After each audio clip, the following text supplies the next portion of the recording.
afternoon, everybody. My name is Solari, and I help authors build great businesses. Today in this session, we're going to be talking about advanced business concepts, a little bit about me and why you should care about me. I work with authors along with my partner, Lisa Gardena. We help 6- and 7-figure authors with their businesses. We help them run their back offices. We help them with strategies about how they can use their intellectual property. As we get started here, if you want copies of these slides, you can download them now.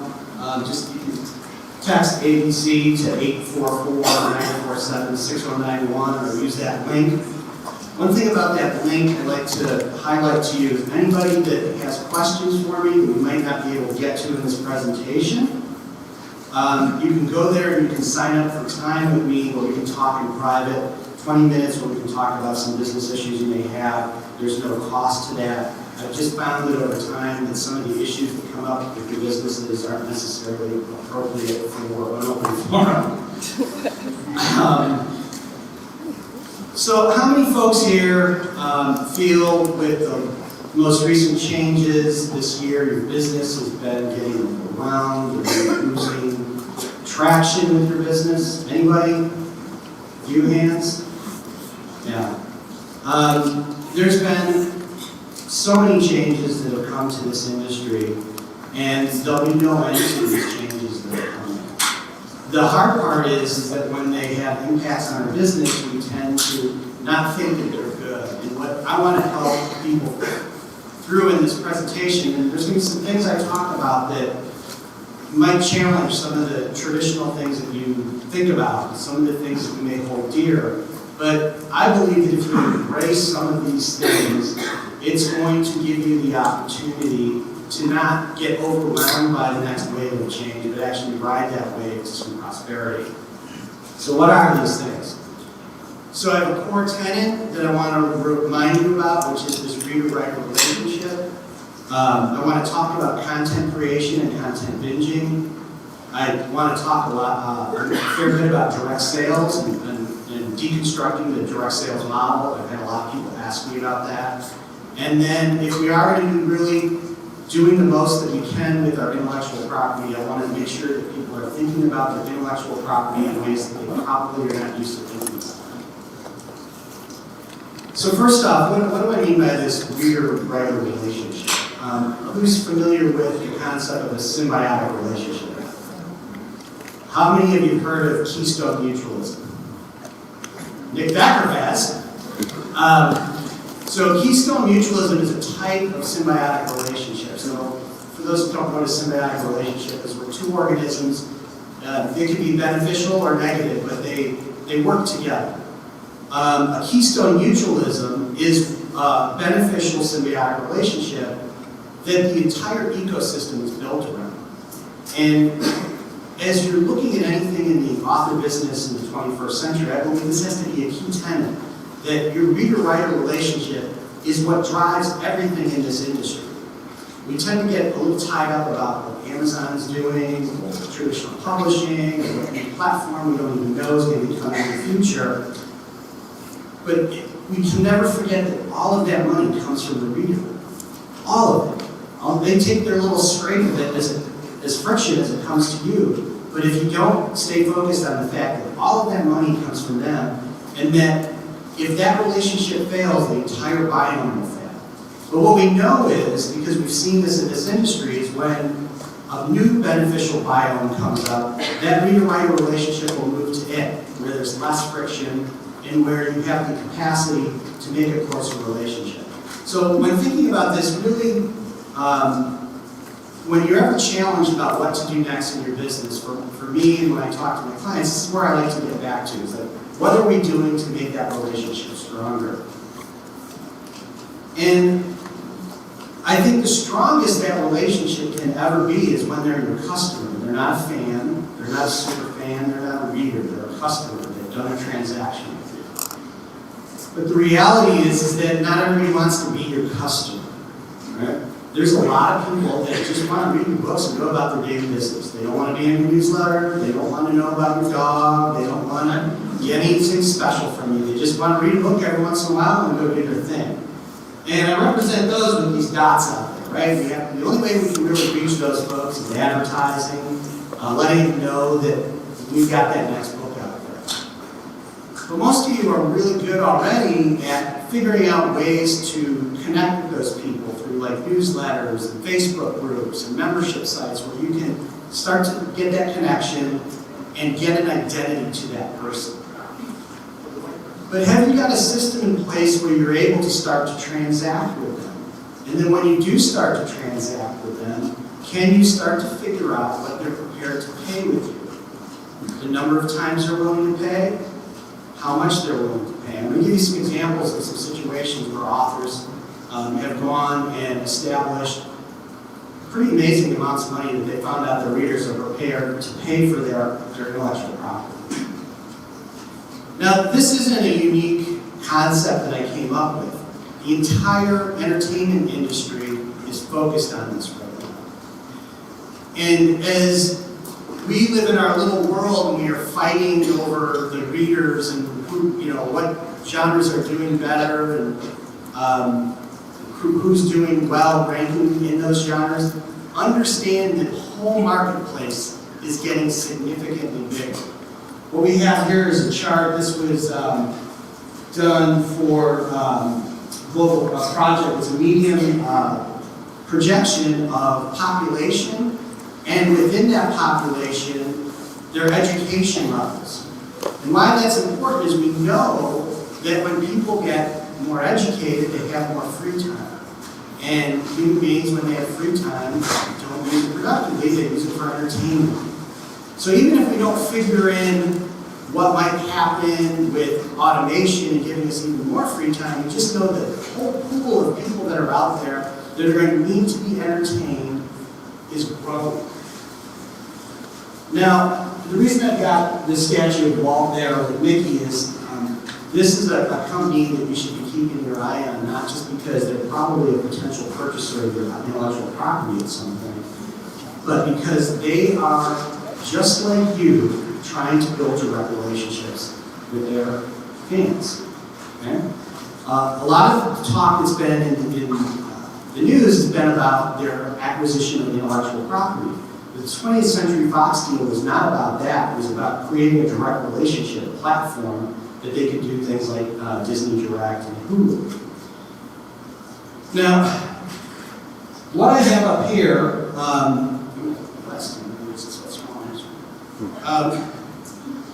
the first thing you see there is from Disney's 10K in 1993. And what they're saying is that the business had filmed entertainment, theme parks, and consumer products. And in that year, the entire company revenue was $1.4 billion. Now in 2018, they changed their story, right? They've got new stuff, now they're in media, right? They're media entertainment, parks and resorts, media networks, and studio entertainment, and they've made it clear that they're now doing this direct relationship. So you're not the only ones that are thinking about maybe how you could get a direct relationship with your customer.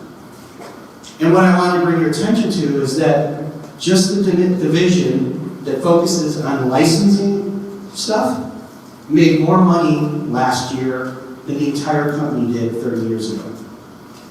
And they believe that this has significant growth. Now, what was interesting to me today was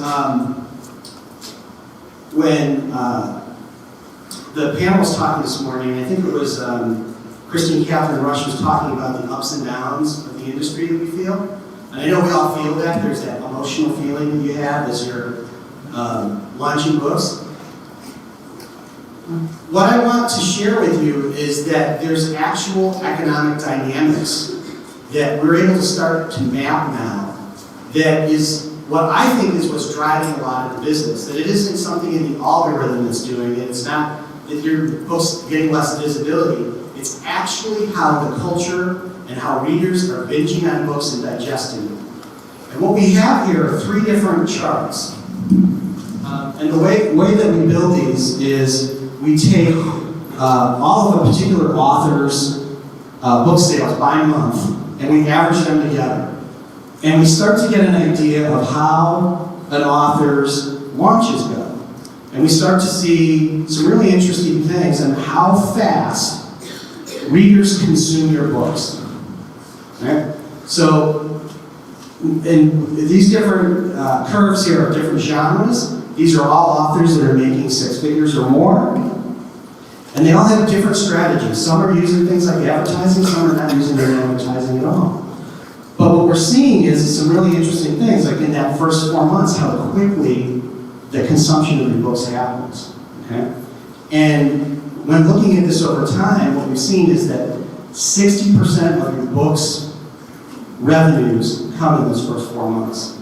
So when you feel like just when things are getting going, then they stop, I think that's because your readers have really consumed their books. And the other thing with these is most of these authors are at least 50% KU. So there's a mix of subscription and purchases.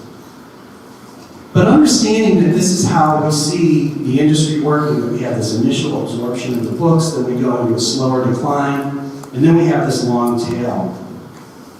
What we do have is some interesting things in this orange chart here and in this white one, is we start to see that tail going up.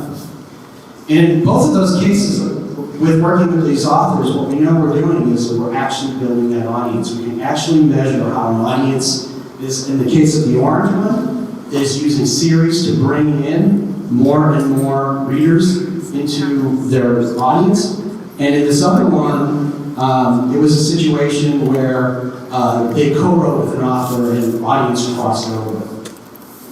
So this is something I would suggest that you start to do, is start to analyze your own audience consumption of your work and understand what it is. Because once you have this and you know the average of what you do, you're in a position to be able to know when you're under or overperforming it. Right? Too often you're like, I think it's a good launch. I like my rank looks good, but how is it looking compared to all your previous launches? So, one of the things that we've been working a lot on is using direct sales to expand our work to build that audience. And usually when I bring up direct sales, there's a lot of things that come up as pros and cons. So why I think that you should consider direct sales is there's an opportunity for you to really control the experience. And when we boil down what you do, when we start to think about really what it's about, is you're selling an emotional experience to somebody. You do it through words very well. You probably have the opportunity to do it some other ways just because you're good at this. And when you start to have a situation where you use things like your website and your newsletter to create a bigger experience that isn't so salesy, but allows customers that want to buy from you the ability to buy, then you can have the control of that experience in a way that we haven't been able to do on other platforms. And it's been concerning with the fact that what we've observed on the big sales platform at Amazon is that we're just losing more and more of that screen real estate to advertising of other people's stuff. And just generally speaking, that's probably not you want to sell your books, but you also really, that's not the experience you're trying to drive home with your readers. It's certainly proven out to be higher margin. It's a way to understand your audience better, like I showed on that chart, where you can start to understand who's prepared to buy more from you and who's prepared to buy more often. You create those customers. And if you're thinking about what the value of your business is, one of the most important things a business is valued on, other than just free cash flow, is do you have a customer list, right?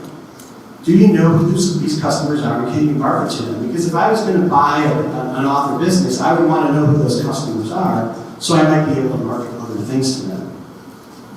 And then what we're going to talk about in a little bit is about how we can create some more rivers of cash for you, because one of the things that audiobooks has shown to me is that there's these opportunities with this intellectual property that don't cannibalize your reader sales, right?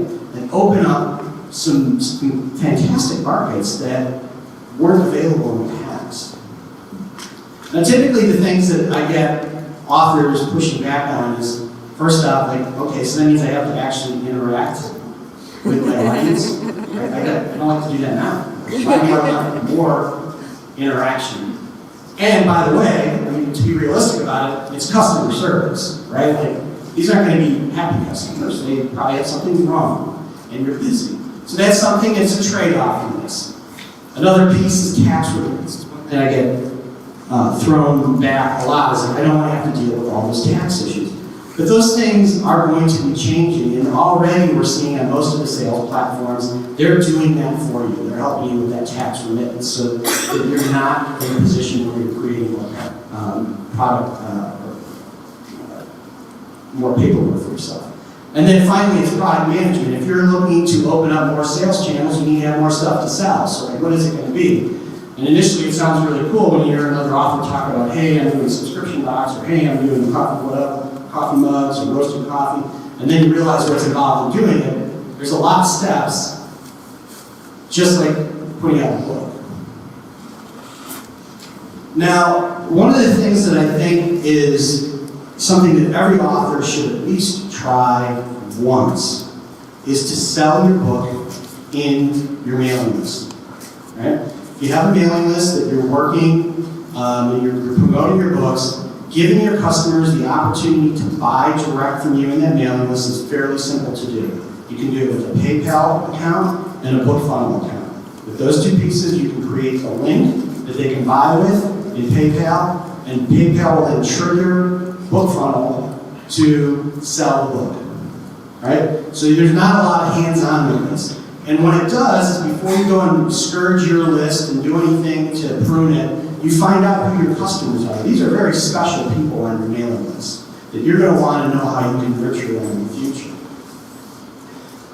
It also brings value to your mailing list. There's going to be stuff there that they can get that's special. So some of the authors who we're working with, what happens now is, if you want the pre-order and you want the best deal on the pre-order and some extra stuff, it's in the newsletter. Okay? They still do a pre-sale on other platforms, but it's later. Okay? So it starts to create an opportunity for you to use your newsletter in a way where your real fans get some real value out of that. Also, in selling on your website, this is another place where you get to start creating some real control, have some real control over what the experience is like. You know, a lot of you folks have spent an enormous amount of brain power in creating these worlds that your characters are living in, and your fans want to be in. And the more that you can do that in an environment on your website that you have control, and don't make sales so overt, you will sell more stuff.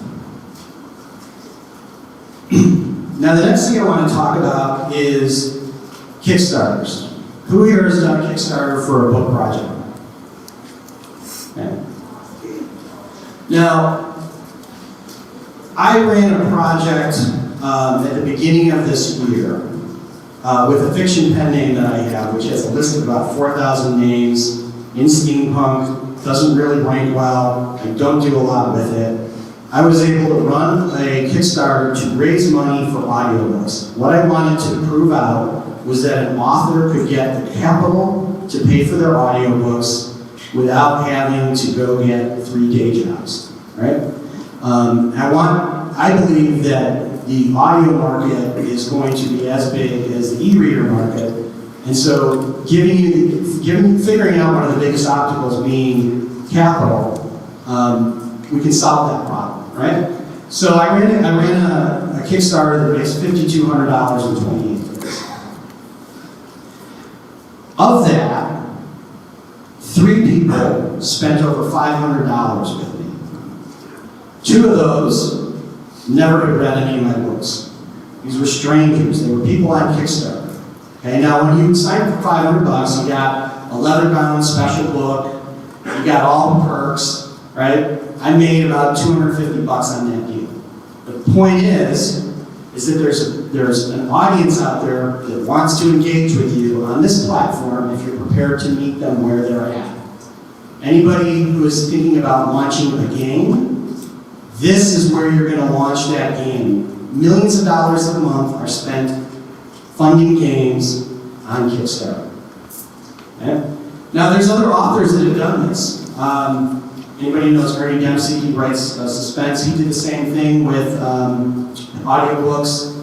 Who knows the work of Michael Sullivan?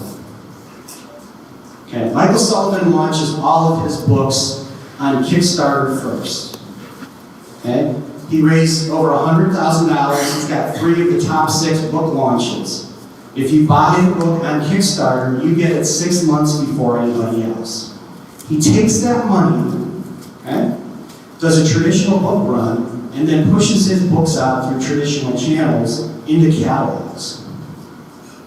So he's running a traditional publishing model direct and getting an advance of over $100,000 on Kickstarter. Now, by the way, because I've talked to him and Robin is his wife who has come up with this whole model, they don't use their mailing list. This is all organic. It's crazy. There's some other examples here of people that have gone to Kickstarter because they've gotten kicked out of Amazon and raised $75,000, right? So the mood is changing on that platform for books and specifically for audiobooks. Some of the comments I got back with mine was like, well, I've been looking for audiobooks in this genre, I didn't know where to find them. And that's on Kickstarter. Now, the next thing I wanted to talk about was membership, courses and memberships, okay? Now, along with this is Patreon. How many people are using Patreon right now? I know Chris back there has got a Patreon. There's nothing wrong with Patreon, and it's a great way to do membership stuff. I just have a worry about that. If I'm going to go through the work of developing a membership site, why don't I own the membership site? Because Patreon is now owned by a private equity company, and what they're going to look like in 5 years is going to be different than what it looks like today. Okay? So the stuff I'm showing you here are people that have built their own membership sites. So the first one is my lovely wife, Susie. Okay? She wrote a book on packing that has a link right into a course on packing. Okay? So for nonfiction folks, this is kind of a really easy walk to go from a book into a course and address for folks that are they're not a big reader, but they're into the visual, or they just want more information. So you have a way to use it to get that. And I'll also say this, that she's been able to get folks to go from book to direct consulting. And we're talking, 4-figure consulting figures. So when you start to think about how you may have something on the nonfiction side that you can roll out of your books, a membership site might be a great way. Laura Morelli, who is a fiction writer, she writes historical fiction. Well, she's a PhD from Yale in art history. Okay? And she had people who had read her books say, hey, we want to pay you to come on trips with us to Italy and be our tour guide.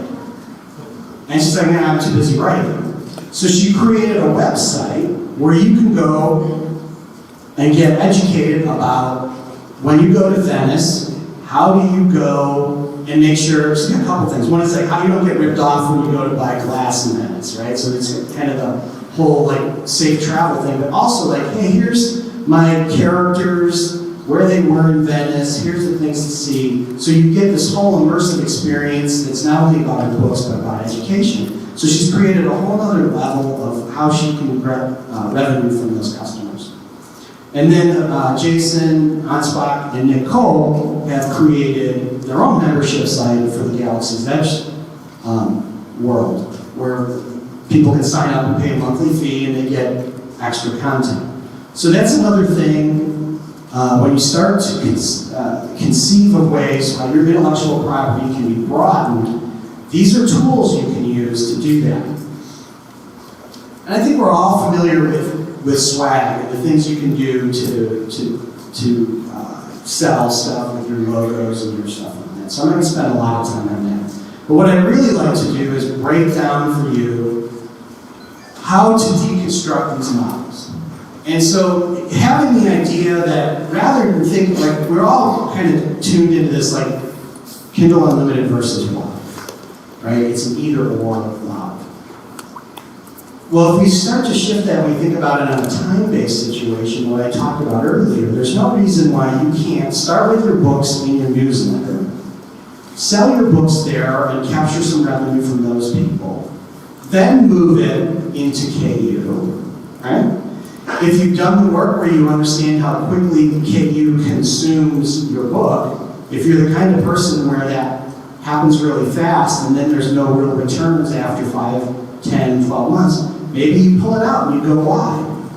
But having the ability to start to think about these things in their pieces to build out what works for you. So, what I've done here is laid out a list of items and the categories that I think about when an author comes to me and says, hey, I've got this idea of what I'd like to do. I first look in these top categories, the different ways that we can address what we're trying to do. So we have channels, right? So we have ways that we're going to actually connect with our audience. That's going to find them where they're at, right? So what I shared with you, what you can do selling your book in a newsletter, you can use that exact same feature to sell that same book in Facebook Messenger or an SMS, right? So maybe that's where your audience is. I'm not trying to say this is where you have to go. Once you understand that Keystone Mutualism, that's going to inform you with how your audience likes to interact with you. Is it Messenger? Is it a Facebook group? What is it, right? We have these other channels we've talked to, Patreon, crowdfunding, the website. What is the value proposition? What is it we're trying to sell to these people? You know, ebooks, you guys have gotten figured out. But I gave the example in my Kickstarter. I did a limited edition, leather-bound book. I found a person on Etsy to do that work, that did amazing, beautiful work for less than $100. And I was able to sell that book in a proposition for $500. So is there things like that fit with your brand that you should look at? Things like I talked about with Laura, with her experience, where she's helping people to get the most out of what they spend when they go to Italy. And these are fans of her books. That's an experience that she's helping to augment, and she's getting paid to do that. Games, memberships, all of these things. Then you need to figure out the transaction, right? Like, how are you going to get the money and give the service in the value delivery? So, taking those things, there's a lot of different pieces that you can put together in different ways, like Legos, to deliver something that your customer wants. And just when you think you've figured out all the ways that you can sell intellectual property, forget about it, right? Does anybody know how much these things are being sold for? $900. $900 for a bake pan with hand solo on it. Yes? Yeah. You take, what's it, La Creuset is how you say it? Right? The fancy French pan, and now they put, what's that? They're also limited. They're like 4 of them. Awesome, right? Right? Like, people are scrambling to get that stuff. And that's the thing, is that when you start to add things like exclusivity in there, people rush to buy your stuff.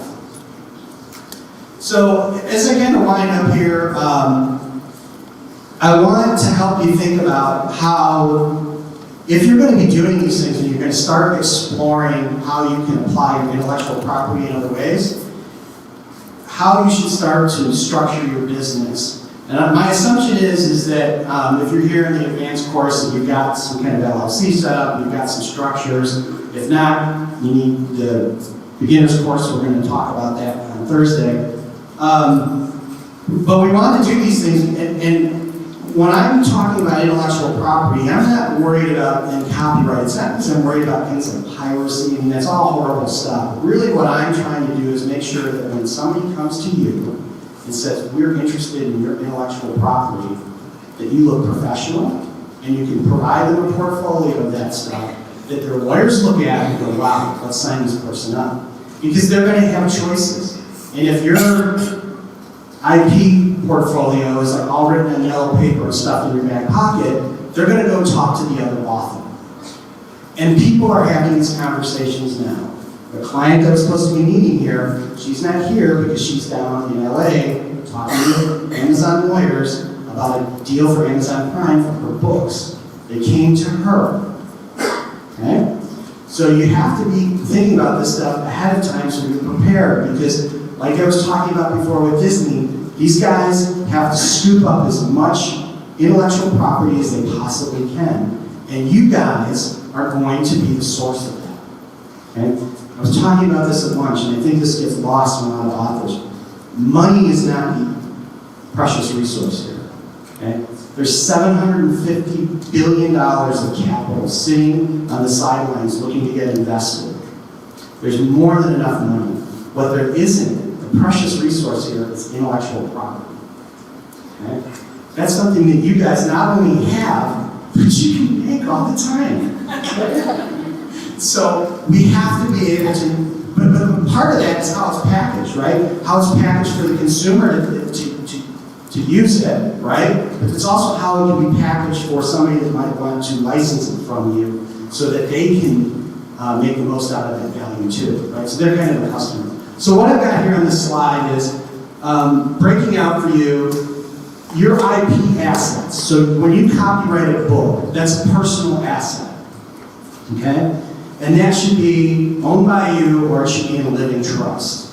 Okay? If you haven't set up a living trust around your intellectual property, that trust work needs to be done with a lawyer in your state. Every state is different because they license, or they register that stuff with the county clerk. It needs to be done in your state. The purpose of a will, when you do estate planning, is to catch all that stuff in this. It's basically saying, it's giving some direction to your estate, like how you want things to happen, and give them as much direction as possible, but it's also to say, oops, all the stuff I forgot to put in the trust goes in the trust fund, right? When we have those intellectual property assets, we're going to license them, or we're going to assign them to our LLC to use to do deals. So in our LLC, which is, back here is also our asset, it's going to be what has the power to go and cut deals on our behalf. And that's where the revenues and the deals are going to come in. Now, when I was putting this together and thinking about it, I didn't realize that there's some things that indie authors are doing that kind of change the game a little bit, okay? And one of the things is if you are collaborating with an author, right, how do you deal with those assets, right? Are you going in those copyrights in both of your names? So those would be both of your personal assets. Are you writing an agreement around that asset so we know how it's going to be handled? Because every single deal comes to an end at some point, okay? But then what about the folks that are doing ghostwriting? What if you're doing writing for hire? That's not a personal asset, and that copyright is treated different, right? So copyright is your lifetime plus 70 years. Like, if you invented the cure for cancer, you don't get a patent that long, okay? That's what's so crazy about copyright in this country. Now, if you go hire somebody, work for hire is it's 90 years from when you get that work done. And that would be owned by your company if you have a company set up. So that's the proper way to do it, is if you're going to start doing work for hire and you're scaling up your business in that way, you would make sure that your LLC was doing that contracting with a contract writer, and that asset would belong to the company because you paid for the company money.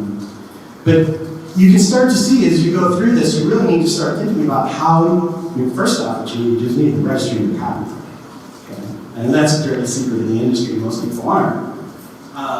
And why that's so important is while your copyright is still in place the minute you issue your book, you don't have the legal precedence to bring it into federal court without it being registered.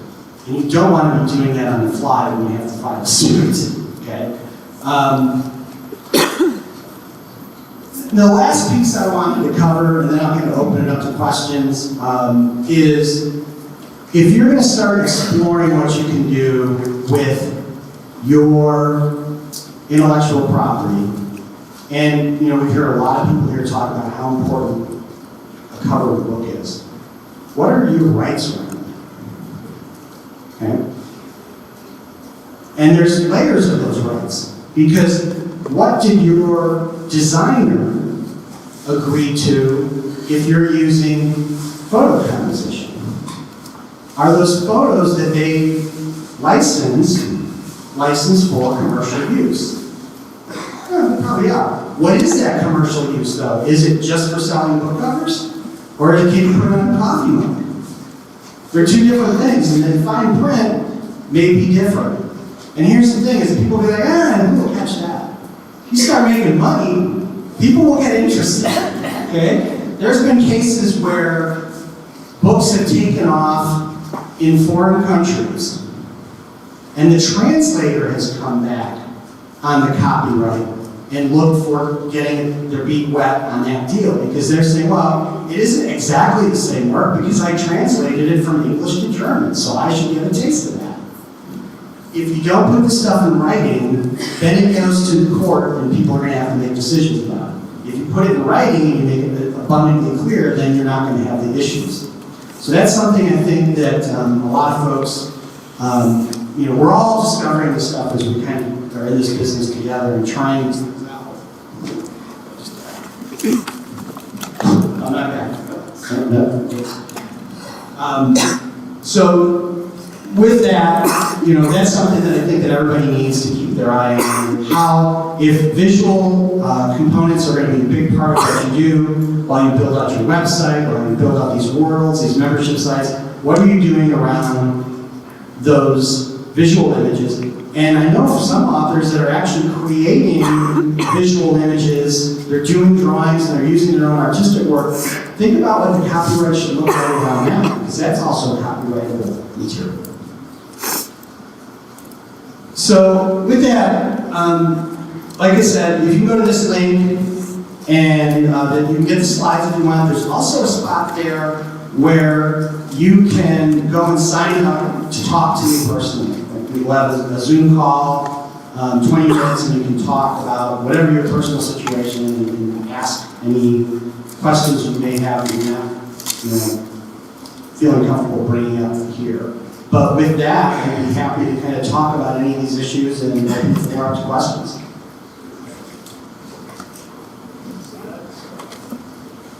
Yes? I'll bring you the mic. Sure.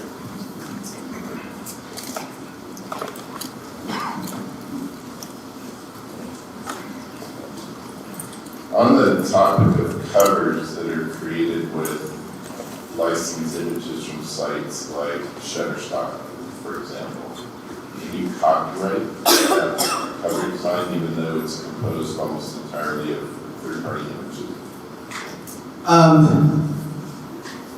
What my understanding of that is that you can't, because there's underlying copyright within that, right? All of what you have to do is kind of go back to the primary source and understand what the imagery is of that, right? And you're talking about Shutterstock. That's always been a problematic one, because there's cases where people aren't real clear on what their real licensing is, right? And if there's money being made, that author won't agree to what Shutterstock's agreement is as far as use on that. Does that make sense? Wait a minute.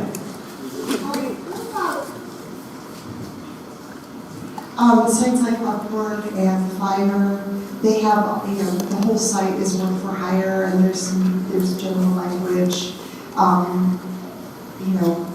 Does that protect you? I mean, has that been tested in the courts at all? Not that I know of, and what's concerning to me is you're opening yourself up to a lot of stuff there when you're not writing your explicit contract.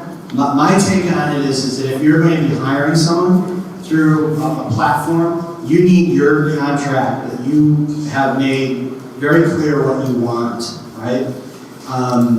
Because the reality is, if somebody goes and designs a logo for you, you're licensed to use it, but as far as fighting the copyright battle or any issues with that, it's theirs. Right? So I know in a case where with my father-in-law's business is a home brewing company, we had a logo designed, and we made it explicit to the designer that we owned that he was done. And he had signed an agreement just because we wanted to make sure that in the future we had absolute control over that logo. And it may have been overkill, but it was like, that's just kind of how I roll, so I couldn't help myself. Any other questions? Amanda? Oh, yeah. I don't know if you will have the answer to this, but so people share images on Facebook, and they're obviously like every normal people will be sharing stuff that really they shouldn't be sharing maybe because of copyright. In my Facebook group, I will share things and put like a quote with it, not on the image. And then my readers will share their own images and things and characters, but I'm not sure like if that's a grey area. Right, I should be doing that. It's super gray.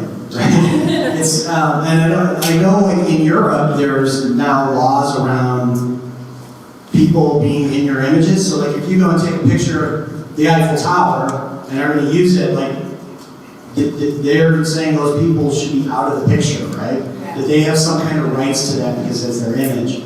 So I think it's it's super gray, and you have to be careful with what you're doing. Now, there's a lot of latitude on Facebook with memes and all that kind of stuff. So, but I'm really thinking about if you're building an imagery that's tied to your brand and this content that you're building, that's going to be something that's going to be valuable someday, and you want to make sure that you have it super clean and you can make the most of that when the day comes. Thank you. And on the back.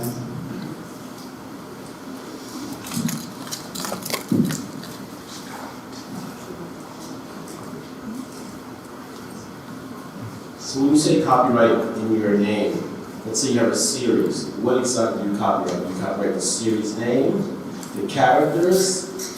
How far down do you drill in that? So you're going to copyright the single works as single individual works.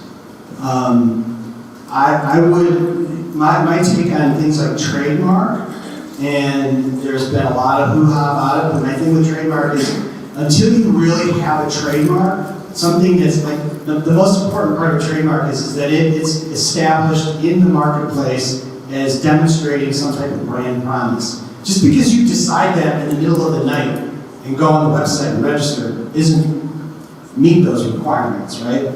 But if you do build that up, then you have the opportunity to trademark some of those things. But it really has to be brand associated, right? Not necessarily like series names, because there's so many titles that, are common.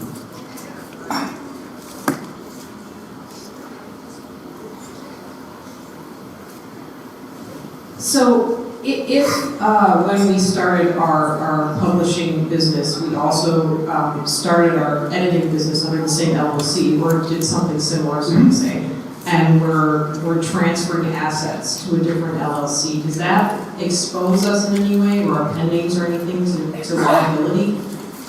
If we run the business previously under one group name? No, so your LLC, you can have it do whatever you want. Like it could be your publishing business, it could be your husband's construction business, right? You could do all of that. What you want to really think through, are you creating unnecessary risk? Like in the case I just gave, it wouldn't be a good idea to have your husband's construction company because he could have other kinds of liabilities that would affect your assets. So editing and publishing in one bucket is no big deal. But understand this about your assets in an LLC. This is kind of another horrible truth of being an author, is your LLC gives you limited liability protection against your creditors.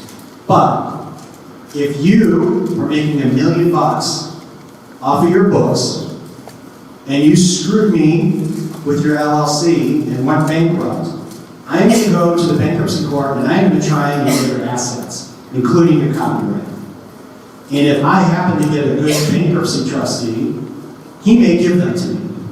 So you have to understand that LLC isn't a protection against personal assets like that. That veil can be pierced if you're doing stuff like, you owe a bunch of people money and your books are still making money, right? Now, if the case was they weren't, then nobody's going to go after those assets.